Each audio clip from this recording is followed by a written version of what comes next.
time of the year. Time to be alive, it's amazing. Of course, the year is 1790. We're in New York City. The War for Independence has been over for 7 years now. George Washington, my cousin, has been elected president. The U.S. Congress has been formed. Debates are between federal and state rights. The Northwest Territory is now open, which you are a part of here. Now, let me introduce you to a gentleman. He is a friend of ours, my husband and I. We met him before the war. Of course, you know when the war was. At that time, we didn't know about his secret.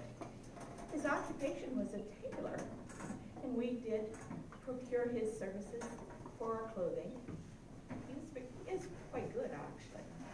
His name probably won't be recorded in any history books. But he played a key part in helping to win the war. And now, the war is over. He can finally tell his story. Here is our friend, Hercules Mulligan.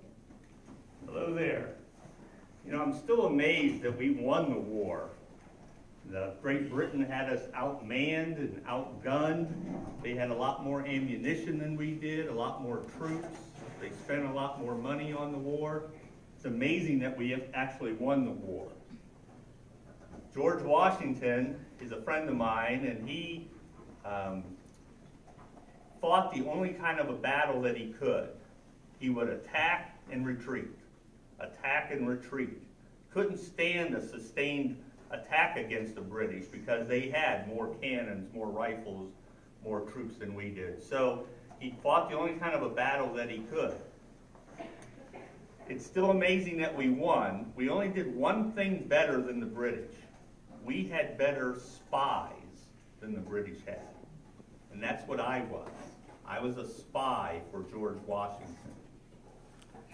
In fact, it's been recorded that I saved George Washington's life twice. And I'll tell you about those times. But let me get you the whole story here. Let me back up to the beginning. I was born in 1740 in Ireland. We moved to America, to the colonies here, when I was 6 years old. My parents in Ireland, they hated the British.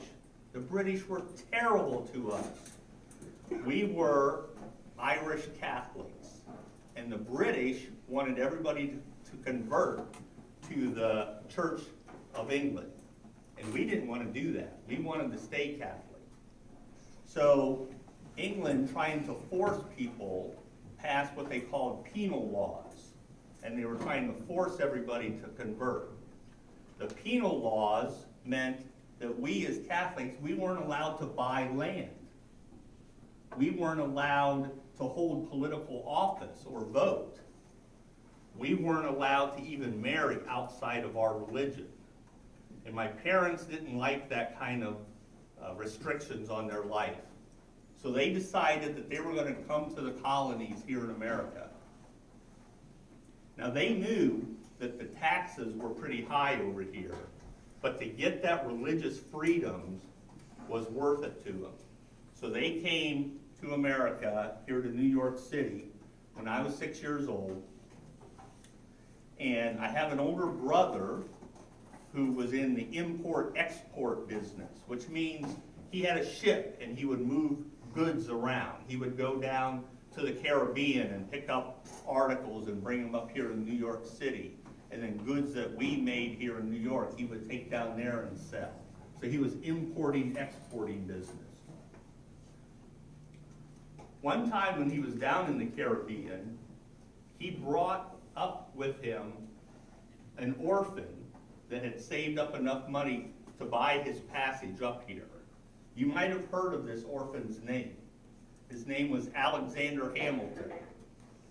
The exact same Alexander Hamilton that was General Washington's secretary during the war and is now the first treasurer of the United States. So my brother brought him up here to New York City, and we became friends. Alexander and I. In fact, my parents rented him a room. He became a boarder with us, meaning he rented a room off of us. We had many talks when he first got here, when we were in our teenage years. He didn't know much about the oppression that the British had on us and all the high taxes and so on. But as we talked, he became more and more convinced that we as Americans had to get some more freedoms for ourselves, get some more representation for the things that were going on. So he and I have discussed this over the years, and I feel like I've really influenced him to be the person that he is today, being that rebel that was going to go for the American Revolution. In my younger days, I did some unusual things towards the revolution. I joined a group up in Boston called the Sons of Liberty. Sons of Liberty was kind of this underground movement kind of group. We were trying to whip up support for an upcoming conflict with England. We knew that sooner or later there was going to be conflict in a war that's going to happen. So we did a few things there that maybe are a little unusual. One of the things we did was we raided a armory. All the little towns in that day had armories where the British stored a bunch of rifles and ammunition. And they would pass them out to the citizens of the city when Indians would attack, so that they could defend themselves against the Indians. But then you had to return the rifles to the armory. Well, me and my friends and the Sons of Liberty, we broke into these armories and we stole the rifles. And we hid them in barns and in buildings around town so the British couldn't find them. And we were going to keep these British-made rifles. And we were going to wait for the day when the war started. And we were going to use these British rifles against the British. We were going to shoot the British with their own guns. The other thing that I did when I was in this group was we got a little ambitious one day, and there was this big statue of King George in the park, very regally riding on a horse. And we got some ropes and we tied it to that statue. We pulled the statue down, and we got some picks and some axes, and we chopped up that statue into little pieces. I was planning on taking the head of King George and mailing it back to the king in England as a sign of revolting against him. But once we got that statue chopped up, we realized it was made out of lead. Lead was valuable in that we could melt that down and make bullets out of it. So we took the statue of King George and made bullets that we were going to put in those rifles, and we were going to shoot the British with the lead made from the bullets of the statue of their king. I thought that was pretty cool. Now, as I got a little older, I gave up the Sons of Liberty group. This was kind of an outfit that I would have been wearing back in those days. But as I got older and I needed a profession, I became a tailor.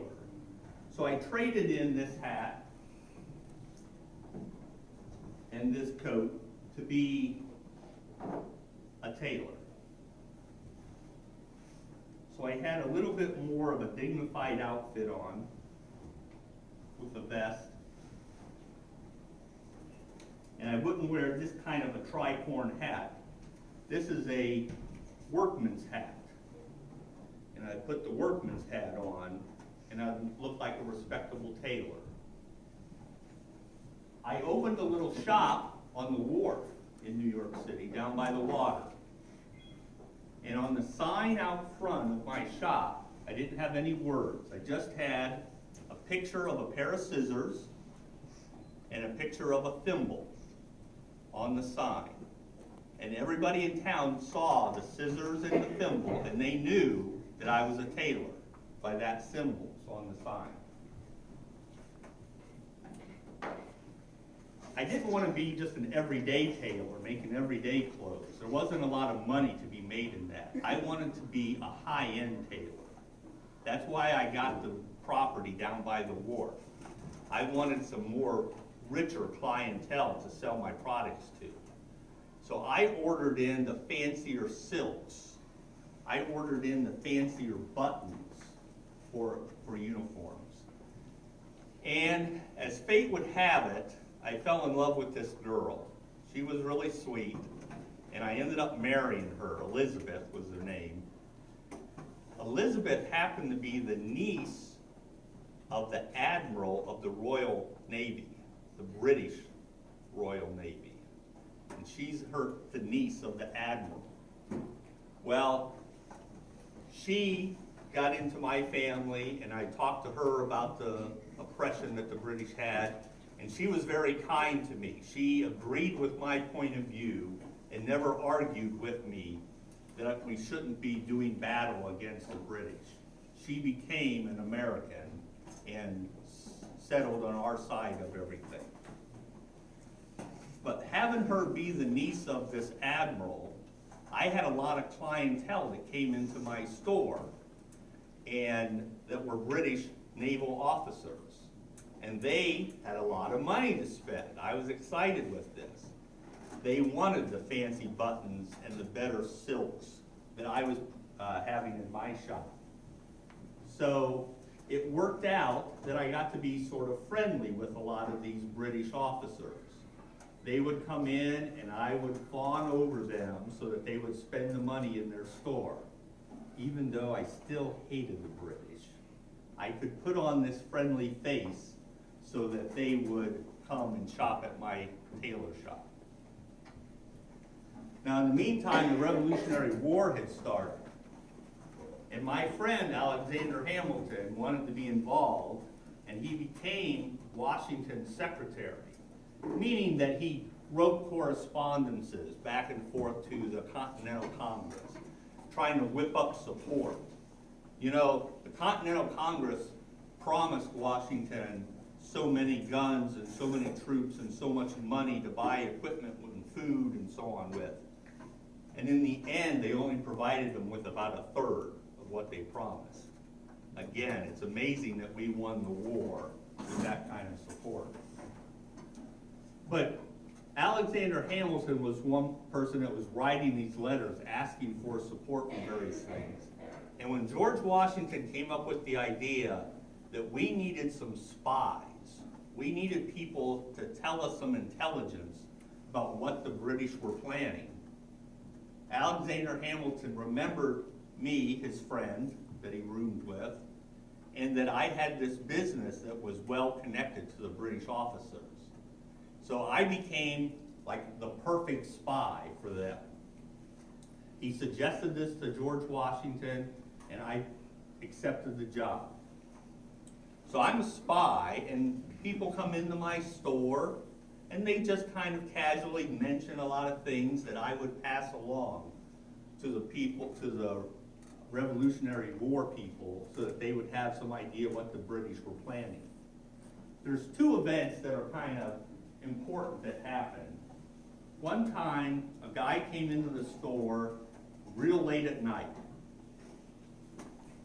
He said he needed an overcoat in a big hurry. I needed to get it for him that evening. I was like, well, what's the hurry? Why do you need it in such a hurry? And he says to me, well, the rebel general, meaning George Washington, the rebel general is on the move and is going to meet some people in this little town in Connecticut. And we're going to ambush him, and we're going to capture him. So, oh, this is exciting. And I get him his coat, and as soon as he leaves, I hurry up and send my servant to go warn George Washington that the troops are coming on an ambush. They know about this secret meeting that he has planned. So my servant got there first, warned them, and they all left. When the British showed up there to surround this building, there was nobody in there. I can't imagine if George Washington in these early days was captured or killed, how the war would have been different. We might not have won the war if Washington was taken out in the early days like that. There was a second time of importance when there was this big commotion down at the dock. They were getting a ship ready to leave, and they were going to leave in a big hurry. And I talked to some of my people that were in the shop that were coming in to buy the last minute things. I said, well, what's your big hurry? You know, where are you going? And they said, we understand that Washington is meeting some generals, or he's bringing some troops to this town up by Boston. And we're going to get there first and ambush him. We're going to get the high ground and ambush them as they come in. We're going to be able to, from the high ground, shoot down at them and eliminate them. So again, as soon as they left, I sent my servant out to make sure that they got word to Washington. Washington double-timed his troops to get there first, and Washington's troops got the high ground this time. And when the British arrived, it was Washington that had the advantage, shooting down on the British troops. So I was credited twice there with saving Washington's life, among other things that I did. Now, I wasn't involved in the war as far as shooting a rifle at the enemy. They weren't shooting at me. But being a spy isn't the easiest life, and I was still in danger a little bit. The worst time that I had was when that traitor, Benedict Arnold. How many of you have heard of Benedict Arnold? He was a traitor. Was one of Washington's right-hand man, another general in the army, and knew everything about what Washington's plans were, where the troops were, who the spies were in some cases, and other information. Well, that traitor decided he was going to switch sides and go join the British side for some money. He was just going to sell out to get rich. The British offered him some money, and he had a plan. He convinced Washington to let him become the commander of the fort at West Point, the fort that overlooks the Hudson River. And if the British ever got control of that, they could sail their ship up the Hudson River and really cut off the northern section from the central section of the country. And that was going to be bad news for the colonists. So Benedict Arnold was planning on being in command of that fort, and then when the British arrived, he had sent word, I'll just surrender. You guys show up and I'll surrender the fort and give you all of the fort and its location, give you all the guns and cannons that we have in the fort, give you all the soldiers as prisoners, just for some money. And Benedict Arnold had sent that word to the British that he's accepting their offer and he's in charge and it's time to do this. And thank goodness some other people intercepted that correspondence. And we found out about his plan right before it happened. So Benedict Arnold escaped from the fort, got away, but he didn't have time to pack up anything. Didn't have time to take much with him. He had to run on the spur of the moment. So thank goodness we didn't lose the fort, but Benedict Arnold went over to the British side, and now he had all this information, and he knew my name. And he told the British that I was a spy. So the British, they came and arrested me, and they threw me in jail. And a couple weeks later, my trial came up. And it was my word versus his. And I had been thinking about this for a while ahead of time. Thank goodness he didn't have time to collect any correspondence. He didn't have any evidence on his side. You know, he had correspondences from George Washington that said his spy Mulligan told him this. So he didn't have that kind of physical evidence. All it was his word against mine. And I stood up in the courtroom and I said, look, I'm not a spy. I never left town. How can you say that I got all this word to Washington when I never left town? I had always sent my servant or another messenger to deliver these messages. I always stayed in the shop. Your own British officers on the ships saw me every single day in that store. How could you say that I'm a spy? I never left to go deliver any messages. And the court, they let me go. I got out of jail. Gotta love the British. So, I wasn't in danger from shooting a gun, but I was in danger of being found out like that. The last bit was when the war finally was over, all of us that seemed kind of friendly towards the British, we were called loyalists. And the townspeople now that were on the winning side, the American side, they didn't like loyalists very much. They were out to get us a little bit and give us a hard time. So I was having some difficulty with my townspeople, my friends here. Didn't know what to think of me at that time. And they were giving me a rough time. But George Washington is a great man. He knew that his spies were going to be in danger like that. So he came riding into town one day and came up to my shop and said, "Hercules, Mulligan, I want to take you out to lunch," and made a big public show of it. We went out to lunch, sat together, visited. He bought lunch for me while all the townspeople were watching. And then he came back to the shop and he says, "I've had all this military clothing for my whole career, and now the war's over, I need civilian clothes. Would you, Hercules Mulligan, make me a complete outfit of a series of outfits so that I can wear them as a civilian?" Well, I was happy to do that for him, and that showed all the townspeople here that I was on Washington's side and that Washington owed me for what happened during the war. So remember that sign I had above the shop with the scissors and the thimble?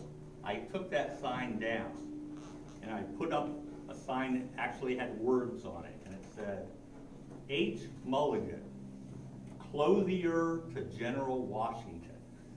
And I put that sign up above my shop and business boomed. Everybody was flying into my shop. I've been very successful since. So even though my name probably isn't going to be recorded in history books anywhere, I played a very important part, me and people like me that worked behind the scenes of the war. We played an important role in getting the war won for the American side. So that's my story. I have my friends here with me, and we'd like to show you some of their uniforms and their outfits that I've made for them, and they can explain a little bit about what they have here. I am the lady here in Washington, Pittsburgh, you see. General Washington was my fourth cousin. And Mr. Mulligan has been so kind to make my clothing for me. They wear well. And as you can see, I do have several layers on. It is very typical for a lady to wear several layers. So it does take us a good while to get dressed. Having a dresser or someone to help me put everything on the layers is quite helpful. So I shall describe to you without showing too very much, but I do have two petticoats on, you see. Two petticoats are required at all times. My skirt is known as a petticoat even. Terminology has changed from our time to your time, I believe. But my petticoats, I have a full dress or a chemise underneath. The sleeves of the chemise would come to my elbows or perhaps my wrists, but I do have my full jacket on. I have a waistcoat. You might know it as a waistcoat or a vest. I have my waistcoat underneath my jacket. I do have buttons, you see, on my coat. Buttons are very masculine, but ladies of our time were able to wear them only in military styles such as a riding habit, which is this. I have on my laces at my neck and my wrist. What's nice about these, and I'll show you a secret, we wore them as basically convertible. I could take them off without having it attached to my jacket. Mr. Mulligan made it as such, so they're easy to launder too, gently, from the rest of the clothing. I have on my top hat today, you see, with my feather cockade, gloves. If I were riding a horse, of course it would be side saddle, and I would be needing gloves because I would not want my hands to be calloused. If you're handling leather reins for the horse in riding, there's a good chance that you could have your hands discolored or hurt. So we always wore our gloves then too. Mr. Burkett? Well, to take you off. Actually, my clothing resembles that of General Washington because we have traveled to Mount Vernon on several occasions and met with General Washington. I'm wearing a coat called a frock coat, this outer coat. I have on a waistcoat or waistcoat, as it's called. I have on knee breeches, and they are drop fronts. This whole panel drops down and opens up to get them on and off. The shirt that I'm wearing is a fine, not a Lindsay Woolsey, but fustian type shirt. And the shirt is actually down to my knees. That's why the seat of my pants are kind of baggy, because all of that material has to fit someplace. Yes. Now, the shirt being so long is at night when I'm ready to go to bed, I wear a night shirt, and my shirt becomes my night shirt because it's long enough to cover me in bed. I'm wearing a, how many corners? Three. What's another word for three? Tri. It's a tri-cornered hat, or sometimes they shorten it and call it a tricorn. Of course, I have my glasses. My stockings are long, and I have garters on. They're like little belts around my legs. Sometimes the pants are fashioned with the belt kind of like built in, but these button on the side. As Mrs. Burkett told you, my waistcoat, my frock coat, you see you have buttons all over. Buttons are very masculine. As the gentleman, Mr. Mulligan, said earlier, they wanted the fine buttons. Now my buttons are pretty plain. I'm not quite as wealthy as General Washington, as you can probably guess. So my clothing wasn't nearly as expensive as the General's was. But Mr. Mulligan accommodated us with our types of clothing. So we are very appreciative of that. And it was through the General Washington that we got to know Mr. Mulligan. So thank you. I would like to give you one more piece of thought that you possibly might not know.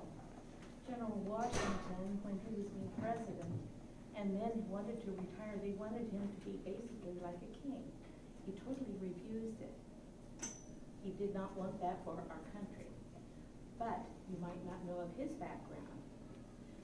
The General's great-great-grandparents are the same as my line. They were my grandparents too.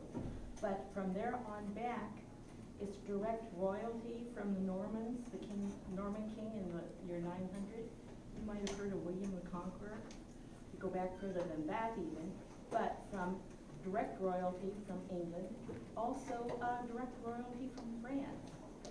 And grandfather in Scotland in the year, I think around 900, he was the brother of the king of Scotland. So General Washington had quite a background. He could have carried that forth himself, but he did not want that for our country. Do any of you have any questions you would like to ask, either of Hercules Mulligan or the clothing that you've seen here? Questions? No? Okay. know, it was small compared to some. It was a little storefront, probably just from this pole back to the wall there. It wasn't a very big shop. I have a question for him. What is the chain that you have in the little clip by your butt? Oh, that's my pocket watch. I do have a timepiece with me, so I'm able to tell the time. Now that, for this time period, is pretty rich. But it was the gift of a very dear friend of mine, who I assisted during the revolution. Thank you. Do you have like a second room in the back, in like a back area where you Most of the shops in those days were short in the storefront area, but you would have 2 or 3 levels. You'd have a second floor above it where I could live or work and make the clothing there.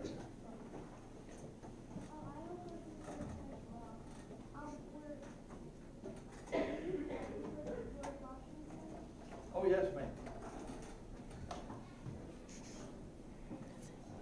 And I got to know him just because of being a spy for him. I didn't know him before the war, but my friend Alexander Hamilton introduced us after. Other questions?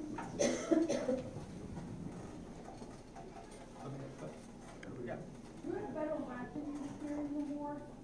I'm sorry? Who had better weapons during the war?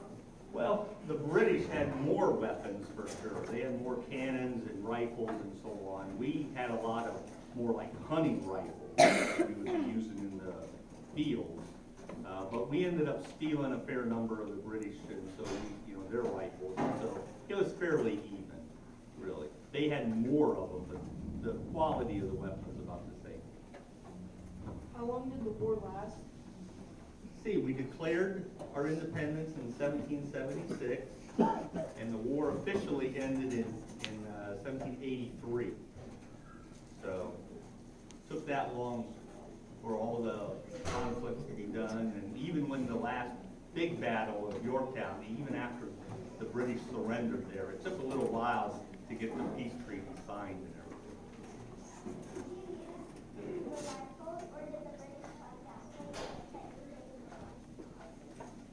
She's asking if the British ever found the rifles that we hid in the barns. No, we were able to keep those and use those against the British in the war.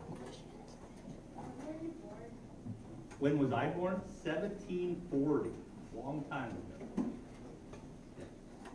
Did you have to put gunpowder in your guns? Yes. You know much about the rifles? I wasn't in the war myself, but most of them had a gunpowder and then a bullet that you would put in. And the gunpowder the flint would light the gunpowder and shoot the bullet out.